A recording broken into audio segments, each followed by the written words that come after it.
Oi, gente, tudo bem? Eu sou a Márcia, eu sou vice-presidente da SOBEC. Eu estou aqui no Instagram da SOBEC ao vivo, porque hoje nós vamos fazer uma live. Nós vamos falar sobre ética e saúde em tempos de pandemia da Covid-19. Então, nós vamos aguardar aí os nossos convidados especiais dessa noite, que é o pessoal do Instituto Ética Saúde, que vai estar nos ajudando com essa parceria aí que a gente tem com esse pessoal do Instituto para falar sobre esse assunto polêmico e difícil, que é esse problema da ética ou da falta de ética em tempos de pandemia da Covid-19. Bom, então vamos aguardar um pouquinho. Daqui a pouquinho a gente vai ter o Eduardo e o Marcos falando aqui com a gente. Então vamos aguardar que o pessoal já vai entrar, tá bom? Já tô vendo que tá entrando um monte de gente. Ai, que delícia! Isso mesmo, gente. Convida todo mundo para entrar para vir falar sobre esse tema.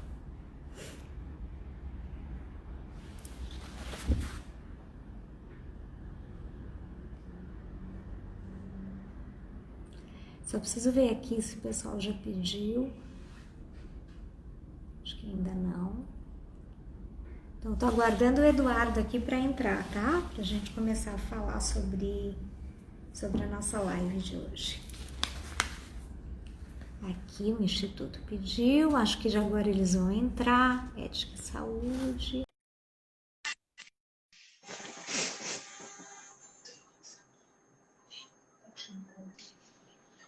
Eduardo. Aê, agora sim. Tudo Boa bem? noite, Eduardo. Boa noite, tudo bem? Muito Me ouve bem? obrigada. Super bem, eu estou te ouvindo super bem. Muito obrigada por vocês aceitarem o nosso convite para essa live.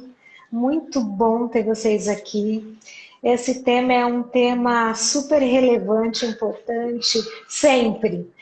Mas quando a gente fala em tempos tão difíceis como a gente está vivendo hoje, né, Eduardo? Com Tempos de certeza. pandemia, Com com tanta certeza. coisa acontecendo na vida das pessoas, né? Estamos falando de milhares de vidas Sim, que em risco, então sim, falar sim, sim, sobre ética é muito sim, sem importante. dúvida.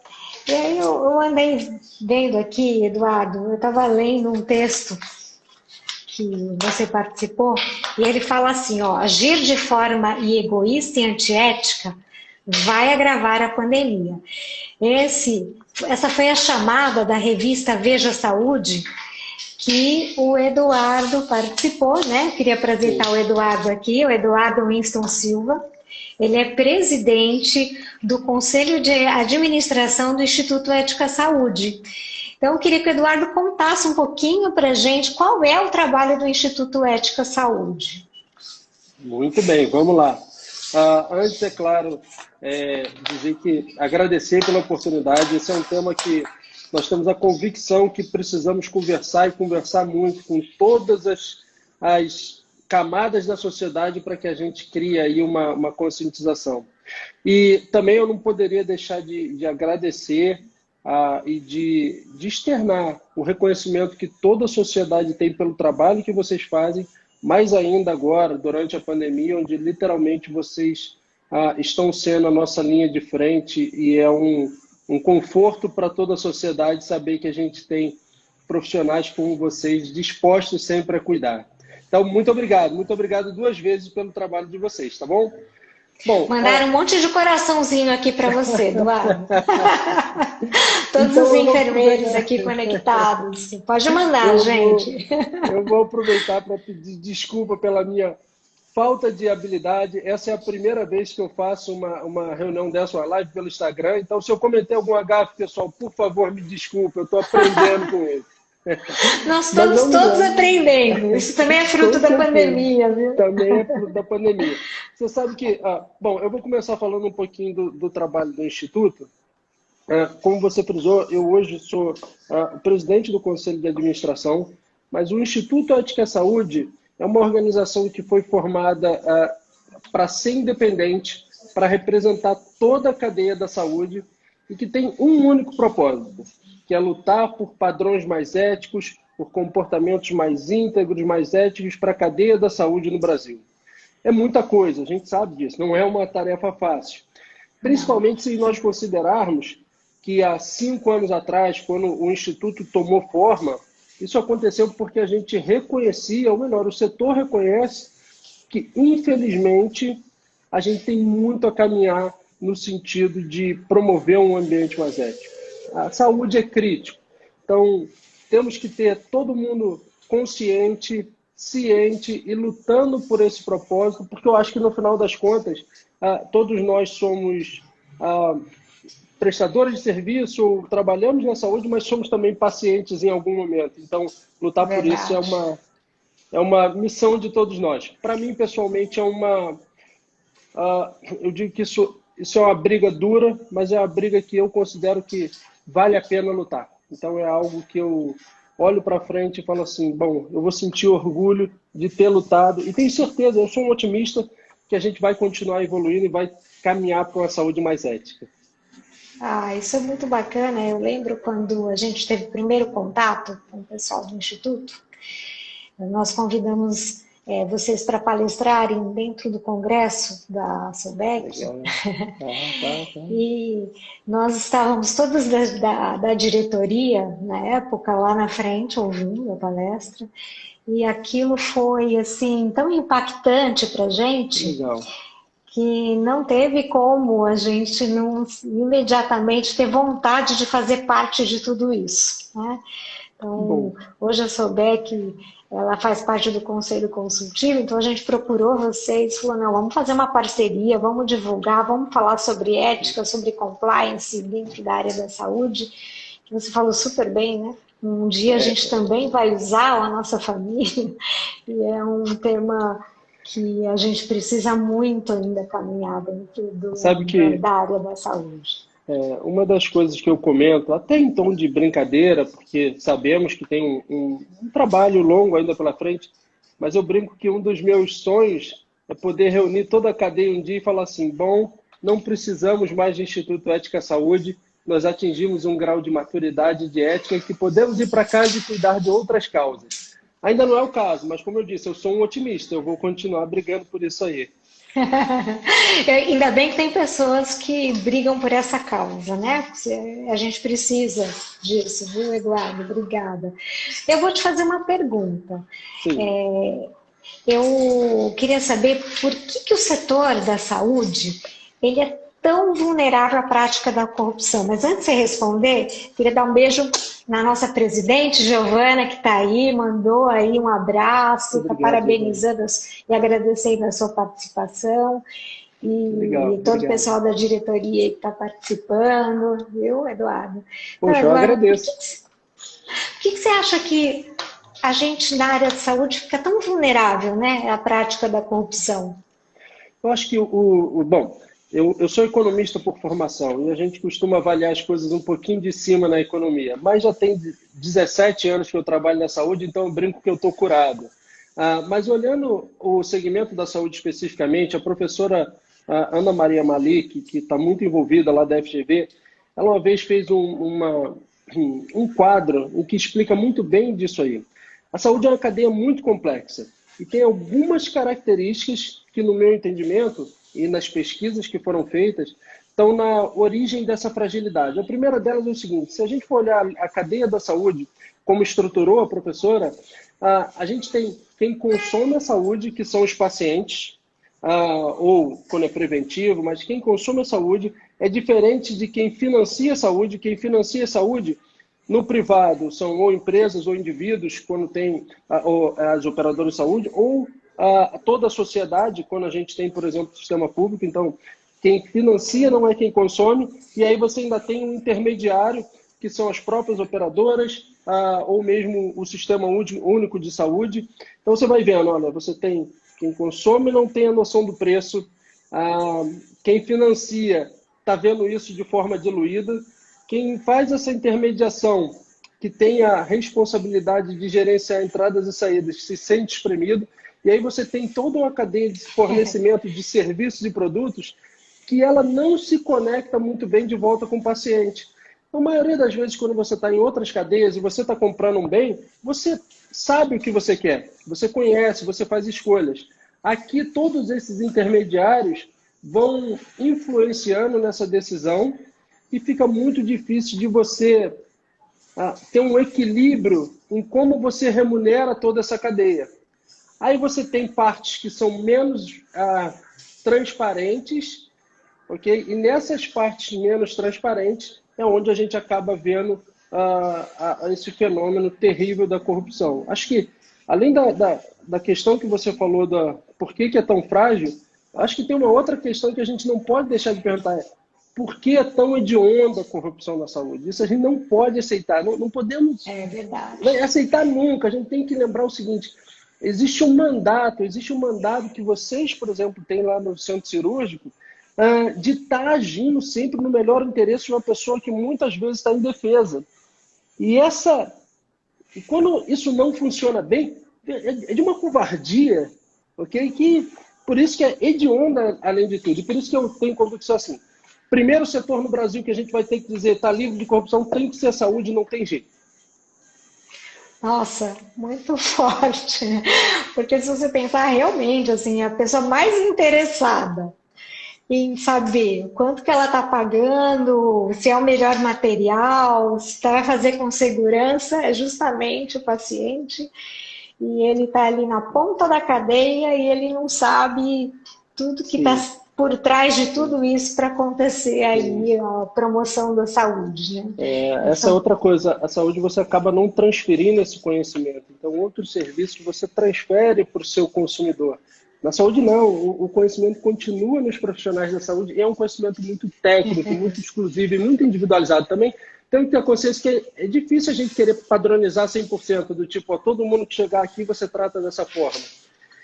Essa customização é boa, mas fragiliza. Mas isso abre porta para a corrupção.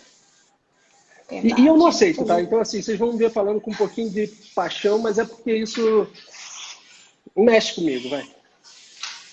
Poxa, que bom. Eu acho que deveria mexer com todo mundo, né? Acho que todo mundo se preocupa em fazer o correto, em fazer o melhor, deveria ficar tocado, né? Acho que quando você deita na sua cama depois de um dia de trabalho, dorme tranquilo, com a consciência limpa, né? Eu acho que é aquele sentimento que eu fiz de forma ética, né? Porque muita gente pergunta, poxa, mas o que é ética afinal, né? Afinal de contas, o que é ser ético dentro de um processo. A ética tem várias vertentes, né? A nossa profissão na área da saúde fala muito sobre ética. Mas, de verdade, né? O que será que é ética dentro da área da saúde, né? Conta pra gente aí, Eduardo, como é que você vê isso?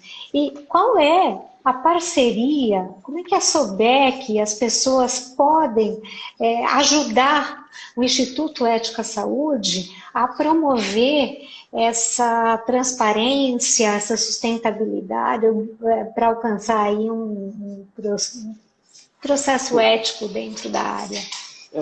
O que a gente podia fazer? A forma que eu vejo e eu tenho essa paixão por cultura, pela sociedade, é o seguinte: a ética nasce do momento em que a gente resolve viver em sociedade. Então, quando você está sozinho na sua casa e não tem interação com outros, não tem dilema ético. Você anda como você quiser, você canta como você quiser, alto, baixo. Agora, se você tem outra pessoa do lado convivendo, você passa a ter que respeitar o direito que todos têm de, vamos lá, ser feliz. E a ética, ela vai estar justamente envolvida com isso. Como que eu me posiciono, sou influenciado e influencio aquela sociedade que eu vivo. Isso é importante porque é o seguinte: a ética não é, então, um livro que tem lá uma tabela com um montão de regras e que, se você decorar ela, você vira especialista em ética. Não existe isso. Isso existe, mas isso é a parte que a gente chama de compliance, de normas que a gente precisa seguir, que é um pilar importante. Seguir as normas é indiscutível.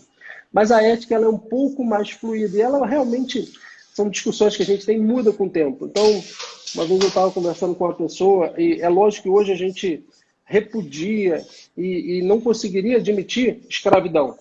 Mas em algum momento isso foi aceito, e não quer dizer que todo mundo que viveu naquela época tinha um caráter ruim, uma índole ruim, simplesmente não tinha consciência que a gente tem hoje. Então, conforme a gente vai também desenvolvendo essa consciência do nosso impacto nessa geração e nas gerações futuras, é que surge essa questão da ética. Então, dentro da saúde, isso é um ponto talvez mais crítico, porque você está ali, vamos dizer, numa hora que é derradeira, muitas vezes. Então, algumas discussões éticas na cadeia da saúde não dá tempo de ter. Você precisa simplesmente agir rápido e com intenções e com princípios muito verdadeiros. Então, eu acompanho aí, a gente comentando, eu li muito sobre das revistas publicadas em enfermagem, artigos muito bons. Eu sei do dilema que vocês vivem, mas quando vocês têm lá o juramento, quando vocês têm lá esses princípios, a condução pode ser diferente, mas o propósito ele é genuíno, e aí você não tem a questão da ética. Agora, trazendo para a sua segunda pergunta, como é que eu acho que vocês podem colaborar para um ambiente mais ético? Vê, vocês estão, na maioria das vezes, no lugar onde o tratamento acontece, principalmente assim, aquele tratamento cruento. Ali é tudo crítico, e é onde acontece de fato. A gente pode conversar aqui, mas não é aqui nessa live que a promoção da saúde está acontecendo. Ali vocês são os olhos. Vocês conhecem mais do que ninguém, vocês sabem o que e porquê do que está sendo feito. E se vocês pegarem esses olhos que vocês são e nos ajudarem para que a gente seja a voz de vocês, a gente vai conseguir levar questões críticas para discussão e a gente vai conseguir sensibilizar a sociedade, e é assim que eu vejo que a gente vai mudar. Então, assim, dessa parceria, traga para a gente, sejam denúncias ou sejam dilemas que vocês veem, porque a gente vai fazer questão de dar publicidade e notoriedade nisso. E a hora que a sociedade se sensibiliza, as mudanças começam a ocorrer. Essa é minha opinião, minha sugestão, mas lógico, nós estamos abertos lá para vocês. Vocês estão abrindo um canal, né, para que a gente tenha uma voz, né? Porque não é fácil, né, você conviver num ambiente onde você muitas vezes vivencia alguma situação, você não tem muito como se sente espremido, né? E é importante ter um canal aí, porque eu acho que muitas pessoas estão vivenciando isso hoje, né, dentro da pandemia, mais do que nunca.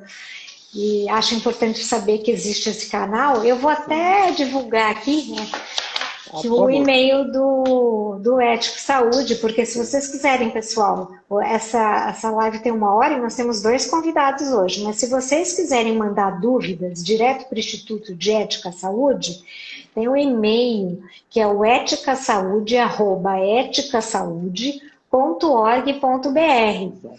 E aí, vamos mandar as dúvidas. Entra lá no site do pessoal do Ética Saúde, vocês vão ver, bem bacana. Eu fiquei navegando um pouquinho lá para o meu site hoje, até para me preparar aqui para esse momento, e assim, achei muito interessante, porque eles estão fazendo várias ações voltadas para a época da pandemia, né?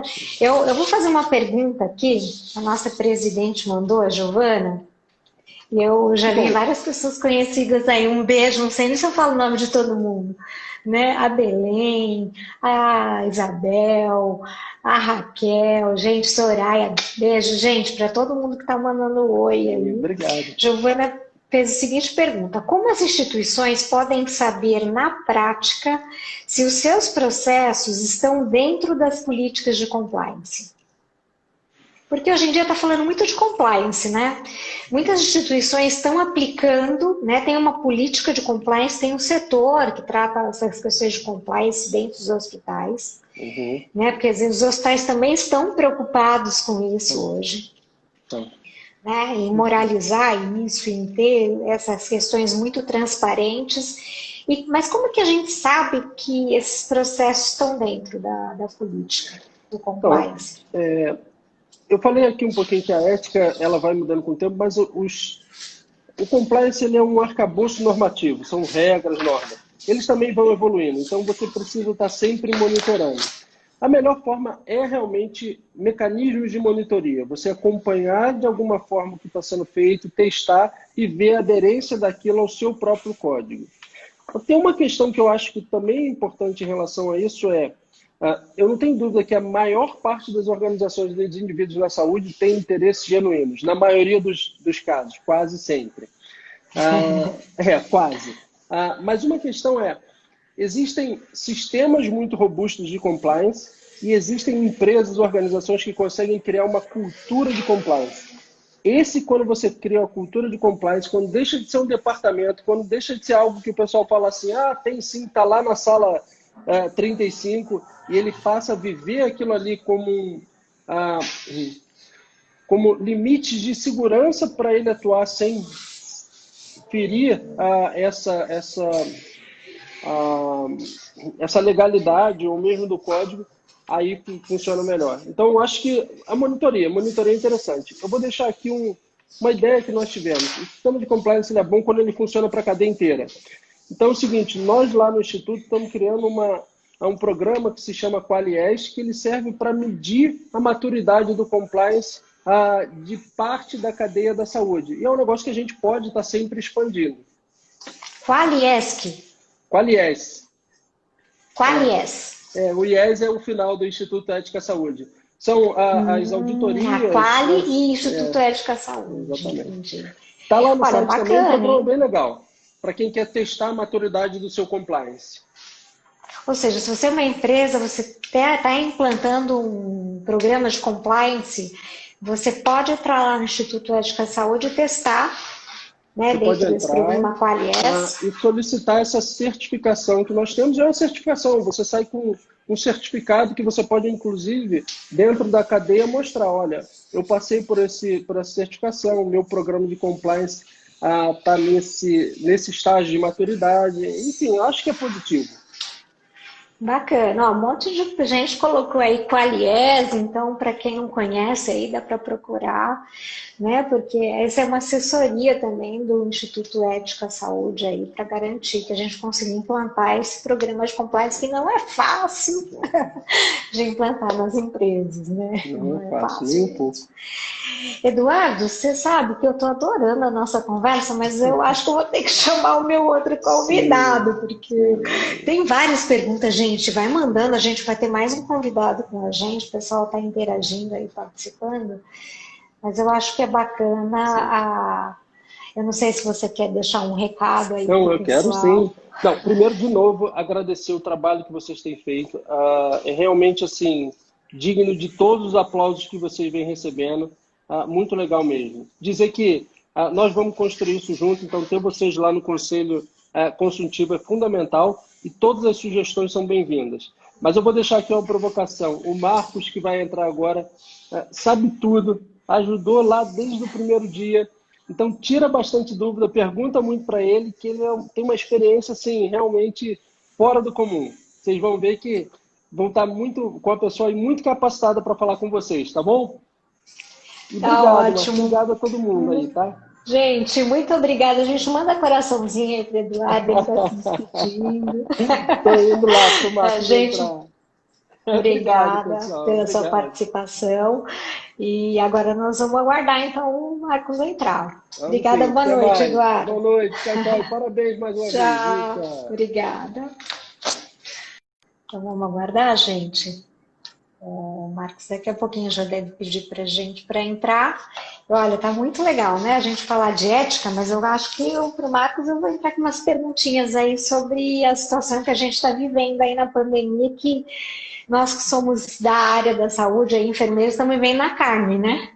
As situações difíceis aí dentro da época da pandemia. Eu vou te apresentar o Marcos para você, enquanto ele não chega, daqui a pouquinho está entrando aqui, mas é Marcos Machado. Marcos Machado, ele é membro do Conselho de Administração do Instituto Ética à Saúde. Olha, já está pedindo para entrar, eu ia falar um pouquinho mais, vou pedir para ele mesmo falar um pouquinho sobre a trajetória dele e sobre o que ele está vivenciando hoje dentro do Instituto Ética à Saúde. Opa, boa noite! Olá, boa noite, Marta. Boa noite. Tudo bem, Marcos? Tudo bem. Muito... Que bom que você está aqui com a gente. Olha, o Eduardo já brilhou aqui, já contou para a gente aí sobre o Instituto Ética à Saúde.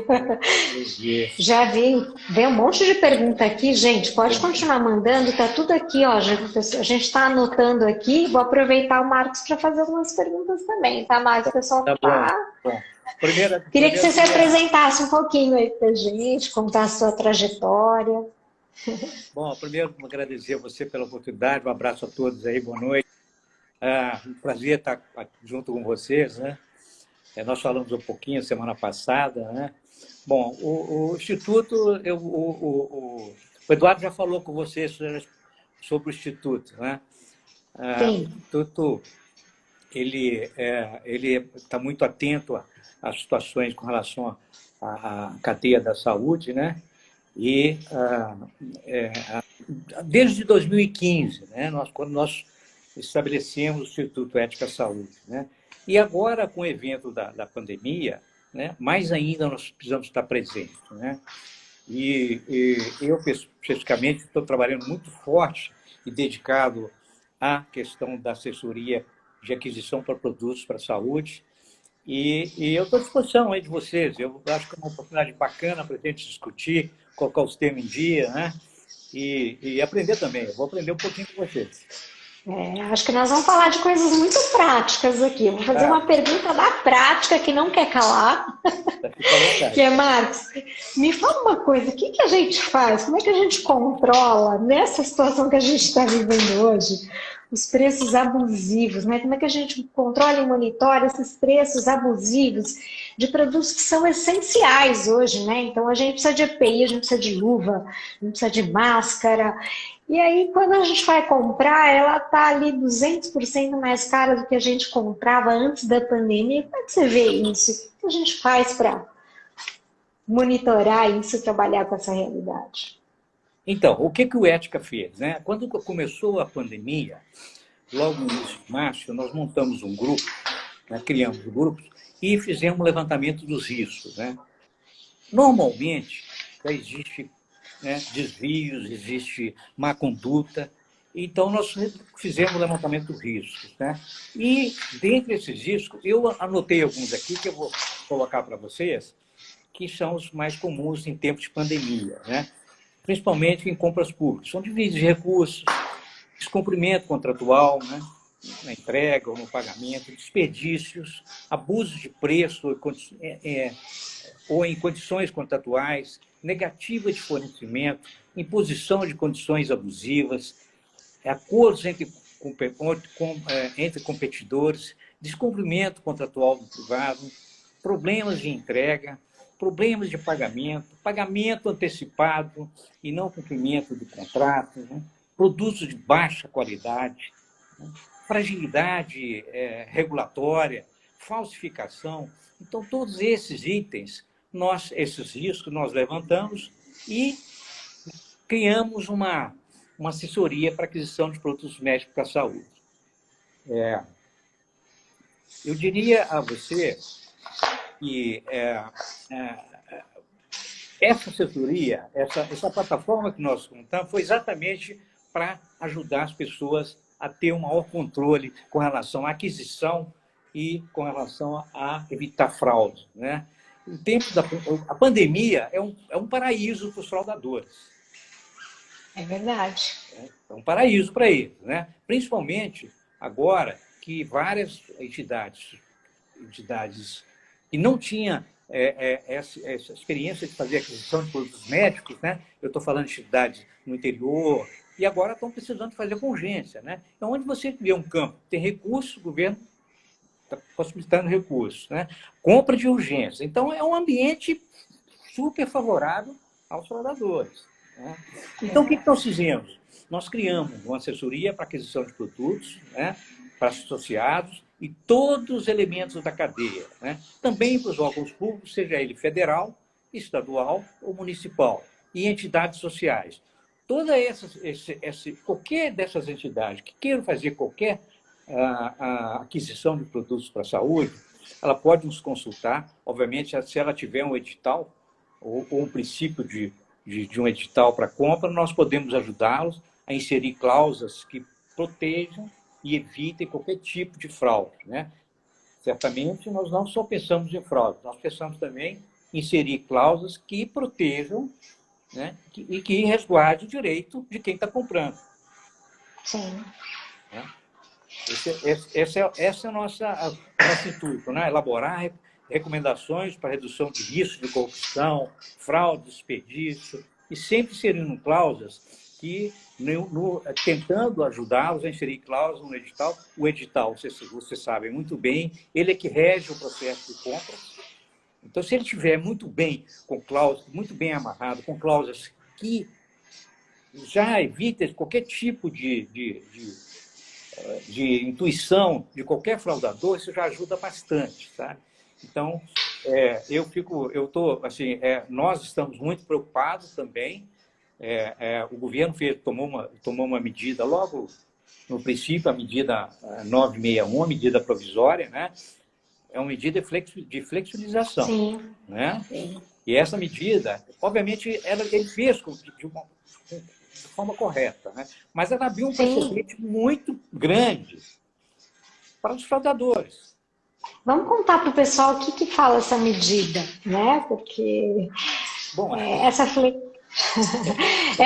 uma necessidade que as instituições tiveram, porque, né, gente, nesse momento da pandemia, a gente precisava flexibilizar até a fabricação e a veiculação dos produtos rapidamente para chegar na mão, né, dos hospitais, das instituições de saúde, porque a gente já estava com aquela loucura, né? Então, você imagina, precisava de respirador, precisava de N95, então a gente precisava de produtos essenciais. E aí o pessoal do Ministério da Saúde, aí, a Vigilância Sanitária, flexibilizou, né, Marcos, essa aquisição desses produtos e até fabricação desses produtos, né? Então, aí tem um risco, né? O governo flexibilizou, né? E ele possibilitou, primeiro de tudo, ele possibilitou que a Anvisa facilitasse o processo de importação, né? Todas as exportações de produtos para a pandemia, relacionada à pandemia, ele abriu as portas das alfândegas. Né? Ele criou, agora, eu vi ontem eu vi uma renovação de uma portaria, né, 3979, que é um absurdo, né? Ele permite que empresas inidôneas participem de pregões, de licitações. Está escrito na portaria. Isso é um absurdo, né? Nossa, é perigoso, né? Muito perigoso, né? E outra coisa, as entidades, em especial as prefeituras, elas não estão preparadas para fazer aquisição de produtos para a saúde específicos, né? Não estão preparados. Né? Então, tem a questão do pós-venda, que é importante, a performance do produto, né? A garantia de entrega, né? E se o que ele está entregando é realmente o que foi comprado. Marcos, a gente está vendo isso na realidade, né? A Giovana colocou aqui, ó, respiradores, grande problema. E eu acho que quando você está contando para a gente que as pessoas não sabem fazer um edital, não sabem comprar o produto, né? A gente viu isso aí na mídia, né? Postado na mídia, as pessoas comprando respirador que não servia, né? Que nem era respirador. Na verdade, não servia para atender os pacientes, para ventilar os pacientes. Então, comprando um equipamento pelo outro, quer dizer, essa grande dificuldade nessa loucura da necessidade, né? A gente acabou vendo várias situações que poderiam ter sido evitadas, né? Se tivesse uma assessoria para entender o que é o produto. E outra questão que você está falando que eu acho super importante é que realmente assim, havia uma necessidade nesse momento de flexibilizar, de trazer os produtos, porque a gente não tinha máscara para trabalhar, a gente viu aí muitos hospitais passando por necessidade, né? Não ter produto suficiente para fornecer, porque aumentou muito o consumo. E aí abrindo as fronteiras, inclusive a fabricação de produtos internos aqui para produzir rapidamente. E aí a gente viu o preço ir lá para cima e aquilo que você comprava bem baratinho ficou muito caro. E como é que as instituições vão sustentar? Qual é a sustentabilidade das instituições frente a uma situação como essa? Porque a saúde precisa ser sustentável, né? A gente precisa salvar vidas, atender as pessoas, mas a gente precisa existir, né? Precisa garantir a existência. E vocês têm alguma ação dentro do Instituto Ética Saúde que ajude aí o pessoal que é associado? Como que funciona? Você tem alguma dica para dar para a gente também do que a gente pode tratar, como a gente pode tratar essa situação? Bom, a assessoria que nós criamos dentro do Instituto Ética Saúde, Márcia, não foi especificamente para os associados, tá? É o que eu falei no princípio. Abrange toda a entidade que queira fazer aquisição de produtos, né? O trabalho que nós estamos fazendo hoje dentro do Instituto Ética é um trabalho de prevenção, só que ele é muito mais rápido. Tá? No Brasil, as coisas acontecem depois que vem a tomada de posição. Né? Você tem o pós, depois que aconteceu, na área de saúde, isso não pode acontecer. Né? Você tomar providência só depois que aconteceu. Não pode, o paciente já sentiu. Né? No processo, os males vão todos para o paciente. Então, nós resolvemos tomar medidas preventivas e efetivas. Não somente falar, ajudar as pessoas a preparar. Eu falo muito edital, porque é o edital que rege o processo de compra. Né? Se precaver, se preparar, ter condições. Agora, principalmente, o governo permite, aí vai permitir, né? E está permitindo, a compra de produtos estrangeiros, né? E é preciso que tenha aqui no Brasil uma estrutura para que esse produto seja, depois de vendido, ele seja feito, entregue com treinamento, né? Com segurança, que o produto tenha uma performance boa. Né? Então, assim, especificamente, nós estamos trabalhando com esse objetivo, né? Fazer um trabalho de prevenção, ajudar a qualquer entidade queira adquirir produtos para a saúde, mas é um trabalho que nós não estamos só visando a pandemia, tá? É um trabalho que é para ficar, né? É exatamente para ficar. Porque essas questões éticas não são só agora, né, Márcio? Elas são sempre questões importantes dentro da área da saúde. Mas eu vou contar para você que, assim, eu estava navegando lá no site do Instituto, e vocês têm um canal de denúncia dentro do site do Instituto. E aí eu estava vendo lá que tem 669 denúncias já formalizadas que vocês trataram, né? E aí eu queria entender e compartilhar aqui com o pessoal como que pode ser feita uma denúncia, qualquer um pode fazer uma denúncia no canal do Instituto de Ética de Saúde, e como é que vocês tratam isso, né? Como é que é o tratamento dessas denúncias quando elas são feitas? Tá. Bom, qualquer pessoa pode fazer, inclusive o paciente. Tá? Bom, legal. Nós temos dentro do que é o mais interessado, né? Claro, é óbvio. Nós temos não só isso, né? O próprio profissional para a saúde. Né? Sim. Vejam vocês, nós estamos falando com a SOBEC. A SOBEC é onde tem profissionais que estão mais perto do paciente. Então, por isso que vocês são importantíssimos na cadeia. Sim.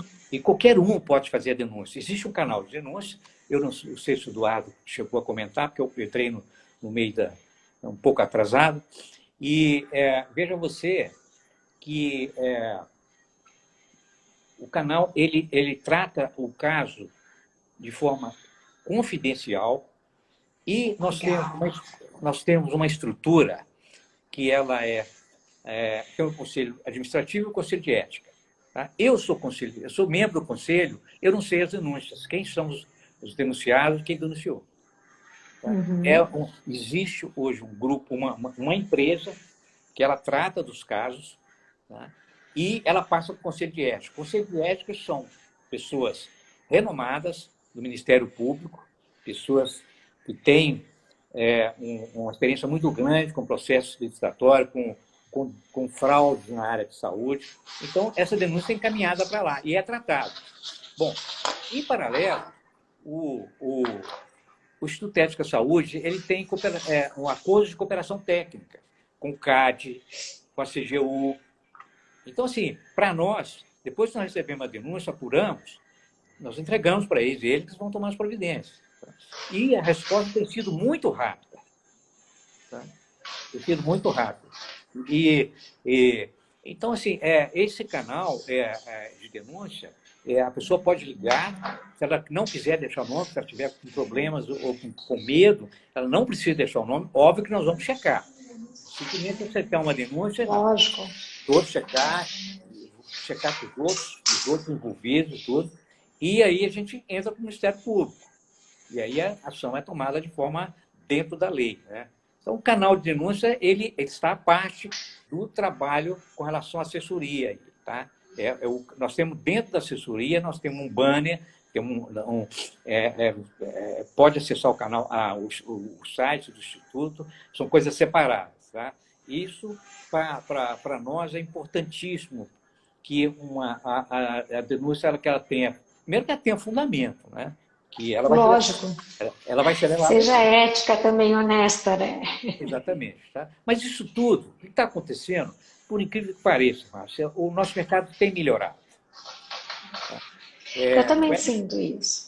Então, por assim, mais que saia na mídia tantos escândalos, como a gente tem ouvido ultimamente, né? Eu acho que as pessoas, as instituições estão mais preocupadas, né? Em ser ética, em ser mais transparente, né? Se você verificar, nesses escândalos que aparecem todos os dias aí, você vai ver que não tem empresa conhecida. São microempresas montadas do dia para a noite, participam de programas, não têm o menor conhecimento do que estão vendendo.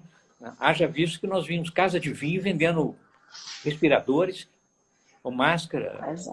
Então, assim, é um absurdo.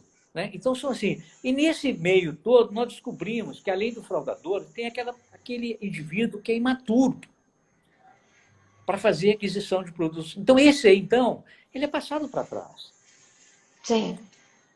Então, isso tudo, nós temos muito cuidado com isso, temos tomando cuidado, temos alertado, e eu falei com você, a gente não tem notado assim, uma melhoria muito grande. Né? Eu acho que o intuito maior de todos nós é que a gente ensina uma cultura ética. Né? A gente fala muito no programa de compliance, é muito importante, mas se não tiver uma cultura ética, e você, como enfermeira, você tem que tomar uma decisão naquela hora, você não vai lá no seu programa de compliance e olha para trás e fala, o que está escrito lá? Não, você tem que ter uma conduta ética, tem princípios éticos que façam você tomar uma posição que ela seja idônea, que ela seja a mais honesta possível, a mais transparente possível. Não é nada.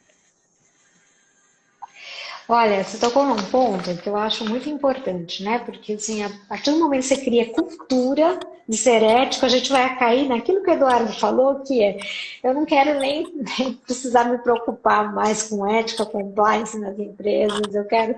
Porque se todo mundo tiver essa cultura, a gente vai deixar de ter o problema, né?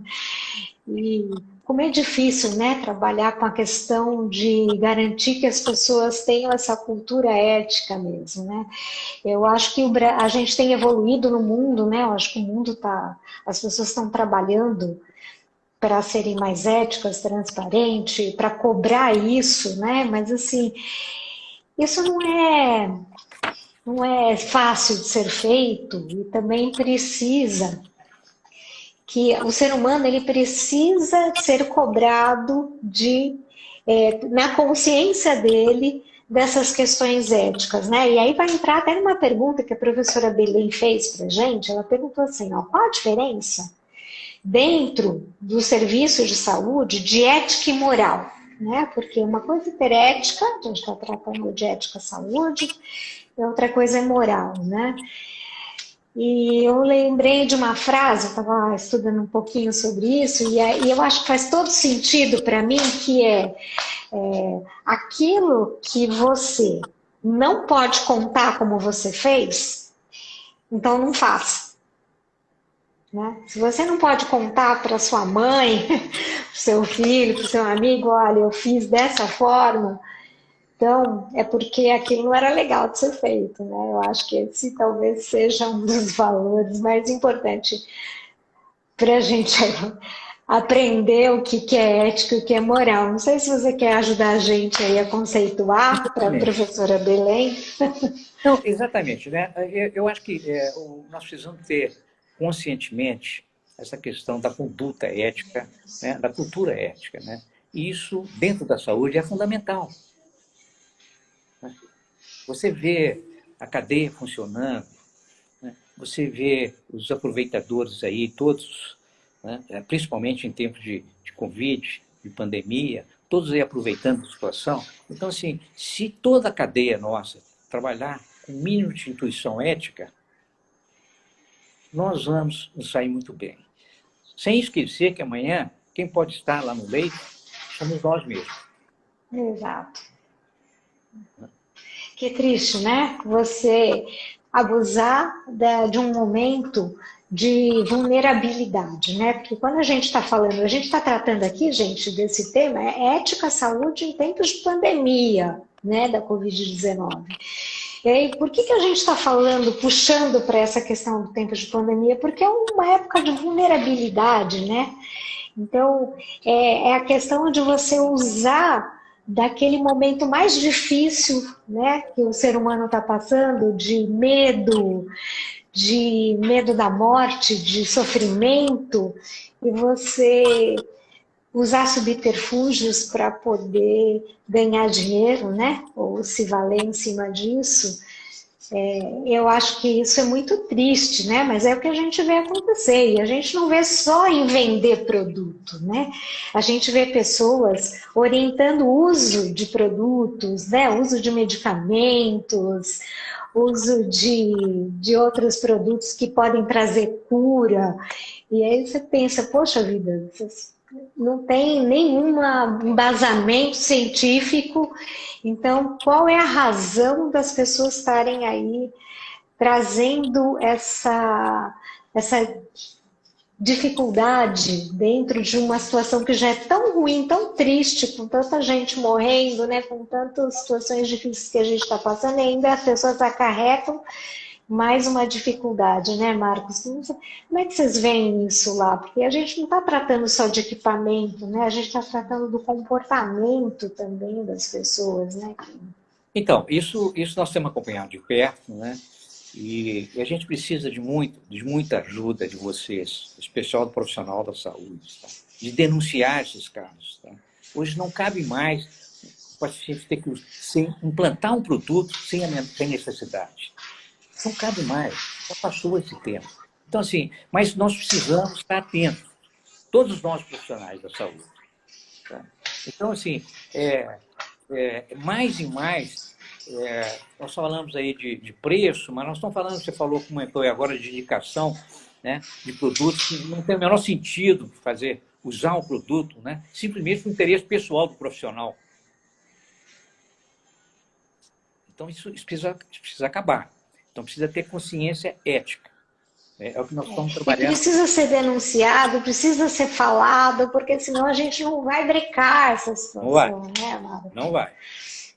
Felizmente, o ser humano, às vezes, não tem limite, né? Então, você precisa colocar limites para que ele entenda até onde ele pode chegar para não prejudicar o outro, né? Porque nem sempre ele faz esse exercício, né?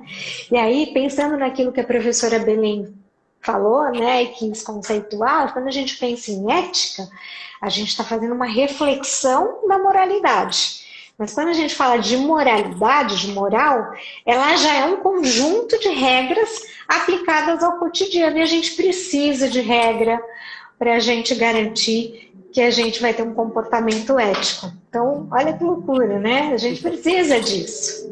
Então, a gente vê isso, né? Mas, assim, eu acho que o mais nos marca, o que mais fica, que fica na situação, né, difícil, na relação paciente-profissional, né, na hora de uma decisão, essa questão, exatamente, que eu sempre falo, a questão da cultura ética. Né? O profissional ele precisa tomar uma atitude rápida, e então ele tem que ter uma postura ética. Sim. Não tem, isso nós estamos buscando. Né? Em especial agora, em tempos de pandemia, é um absurdo que nós estamos vendo aí. Né? É um absurdo. Agora, nós falamos de muitas leis, falamos de muitas regras, muitas normativas. Né? As normativas estão todas aí, mas se não tiver uma consciência ética, não vão funcionar. Não irão funcionar. né? Você veja só, o governo criou uma medida provisória flexibilizando, agora permite que empresas inidôneas possam participar de processos citatórios para compras do governo federal. Quer dizer, isso é uma coisa que tem nexo, né? São empresas que não estão preparadas, não têm documento, não têm documentação hábil para participar de um processo de aquisição de produtos para a saúde. Então, isso é ruim. Né? Então, muitas regras acabam atrapalhando. Né? Então, aí, voltando ao mesmo ponto, a consciência e a conduta ética. Muito bom. Ô, Marcos, você sabe que a gente já tem mais 10 minutinhos aí para a gente discutir. Eu queria fazer uma pergunta para você, porque a gente está falando muito do trabalho do Instituto, né? A SOBEC, quando se associou ao Instituto de Ética e Saúde, no Conselho Consultivo, né? Um membro consultivo, né? Faz parte do Conselho Consultivo. Então, a gente participa das reuniões mensais, né? Do Instituto Ética e Saúde. E é enriquecedor, né? As reuniões que vocês fazem trazem para a gente muita reflexão dentro do trabalho que vocês têm feito, é muito interessante, né? Mas vocês têm todo um trabalho para ser feito aí, visto o Qualies, a plataforma para ajudar o pessoal a implantar, como adquirir os materiais, né? Então, o Eduardo também estava contando para a gente um pouquinho do trabalho aí que vocês fazem para os associados. Como é que quem se interessar pode ter acesso a essa assessoria do Instituto Ética e Saúde? Então, nós temos algumas assessorias, né? Uma, essa que nós estamos discutindo aqui. Outra é a questão do Qualies, que é um programa que analisa os programas de compliance das empresas, né? Então, isso é importante. Tá? A empresa tem um programa de compliance, mas ele precisa ser revisado e atualizado anualmente, né? Porque as coisas mudam. Né? Então, o Ética nós criamos o Qualies para exatamente mensurar o programa de compliance. Obviamente, nós não vamos lá só para pontuar, não. Nós vamos para sugerir também. Tá? E aprender. Muitas vezes tem procedimentos em algumas empresas que trazem o conhecimento para nós mesmos. Para nós é muito bacana. Né? Uma outra coisa que nós estamos fazendo, é o encontro com os compliance officers das empresas. É aquele profissional que é o gerente ou é o administrador do programa de compliance das empresas. Então, nós temos feito reuniões, webinars, e tem sido muito gratificante. Sabe? E a gente nota-se que a vontade das empresas é querer ter um programa de compliance efetivo. Isso nos dá assim, uma esperança muito grande. Então, nós temos trabalhado muito isso. Troca de experiência, muitas vezes você consegue. Existem situações no Brasil, geograficamente muito extenso, você tem situações em alguns estados que você não tem em outros. E aí tem programas de compliance que ele precisa constar alguma coisa relativa a uma situação tal no estado tal. Então, essa troca de experiência tem sido muito gratificante. Bacana. Então, se o pessoal quiser se associar para ter toda essa troca de experiência com vocês, acessar essas assessorias que vocês dão, eles fazem como?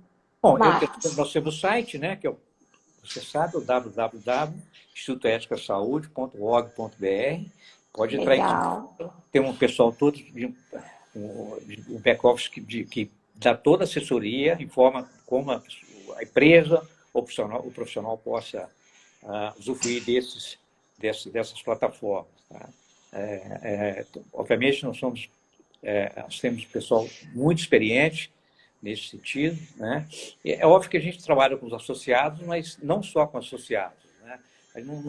Hoje em dia, para você falar na questão da transparência na cadeia, eu não posso olhar só os associados. Né? É o caso agora, por exemplo, dessa assessoria para aquisição de produtos para a saúde. Né? Então, assim, é só entrar no site, ou então por telefone também, tem os telefones nossos no site, e sempre tem um espaço dentro do site para qualquer tipo de questionamento, qualquer tipo de perguntas. Eu diria também que, com relação às denúncias e com relação a qualquer situação que qualquer profissional possa, ele vê uma situação que não é uma situação anormal, ele pode entrar no site, ter um banner lá e fazer sua denúncia, ou então solicitar atenção para aquele caso.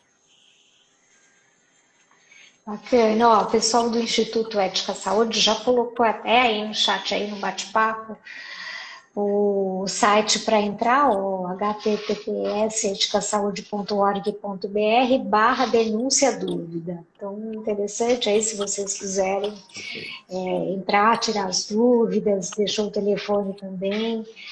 É super importante que a gente participe, que a gente incentive para que a gente possa estabelecer mesmo dentro da nossa área da saúde essas questões de ética em saúde mais fortemente, né? Não só em época de pandemia, mas eu diria que para sempre, né? Eu acho que a gente tem que estar sempre incrementando. Eu acho que já melhorou muito, né? Eu acho que a gente já está pelo menos discutindo muito sobre esse tema, né? Eu acho que a gente vem aí de uma jornada, né? Acho que nos últimos 10 anos, a gente, esses assuntos vieram em voga na mídia, muita coisa foi falada, então os escândalos, e isso trouxe para a gente muita reflexão também. Reflexão sobre o que a gente está fazendo, né? Dentro da área da saúde, em prol das pessoas. A gente tem aí uma profissão linda, maravilhosa. Eu acho que a enfermagem é uma das profissões mais éticas que eu conheço. Muito digna também. Porque a gente vai ali trabalhar, às vezes, muitas vezes, com pouco recurso, mas a gente faz ali o nosso melhor dentro daquilo que a gente tem, né? Em prol daquele ser humano que está ali, pela vida daquele ser humano, né, Marcos? Então, eu entendo que a gente precisa incentivar essas pessoas, os enfermeiros e os profissionais aí da saúde, as instituições, a participarem dessa campanha de ter ética na área da saúde, né? De ser mais ético na área da saúde. Então, Márcia, se você me permitir, eu queria tocar num outro assunto, já que nós temos 3 minutinhos só, né? 3 minutos. A gente precisa acabar 1 minuto antes, né? Senão a Vanessa briga comigo aqui. Eu vejo que o profissional da saúde, em especial o enfermeiro, principalmente o enfermeiro da UTI, do centro cirúrgico de áreas, né, dos departamentos de urgência, do hospital, esses são aqueles pacientes, são os profissionais que mais vivem o estado do paciente, né? E o paciente tem uma confiança muito grande desse profissional. Então, assim, eu vejo isso, eu sinto. É uma área difícil de nós, do Instituto, né, ter um relacionamento, porque é uma área difícil de entrar. Mas eu diria, se você me permitir, eu queria aqui fazer uma sugestão, né? Uma das coisas que eu vejo, eu anotei aqui, ó, é uma coisa que vocês poderiam também nos ajudar muito. Eu vi na razão social do SOBEC, né, a questão de processamento de produtos. Sim. Olha, essa questão de reprocessamento de produtos é um problema seríssimo, né? E aí é uma forma de fraudar, é uma forma de fazer muito mal ao paciente, né? A gente trabalha, e essa é uma área difícil você controlar, né? Você ter produtos que não podem ser reprocessados, eles são reprocessados, são usados em pacientes e são cobrados por mais vezes, né? E isso aí nós não temos condição. Aí tem uma pergunta lá atrás que você fez ao Eduardo, que eu tomo a liberdade de responder. Uma das sinergias é esta, que nós podemos trabalhar juntos, né? Com o apoio de vocês, né? Com qualquer caso e qualquer situação que não seja aquela prevista em lei, né? Eu estou aqui com a resolução 2605, que vocês conhecem muito bem, a questão do processamento, mas seria muito bem-vinda a ajuda de vocês para que isso, qualquer caso que não esteja dentro da normativa, que vocês denunciem, que nós vamos tomar as providências.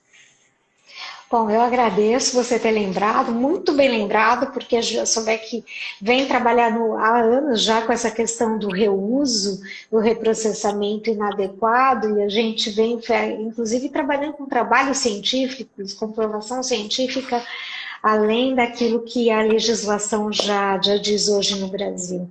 Mas a gente pode contribuir muito, assim, a gente não vai poder se prolongar muito mais, Marcos, porque a gente precisa encerrar, para que a gente possa postar a nossa live ali para o pessoal poder ter acesso. Mas eu queria agradecer imensamente a sua participação, a participação de todos que estiveram aqui com a gente, né? Dizer que a SOBEC está muito feliz aí de estar com essa parceria com o pessoal do Instituto Ética e Saúde, porque a gente pensa como vocês nessa questão de transparência, equidade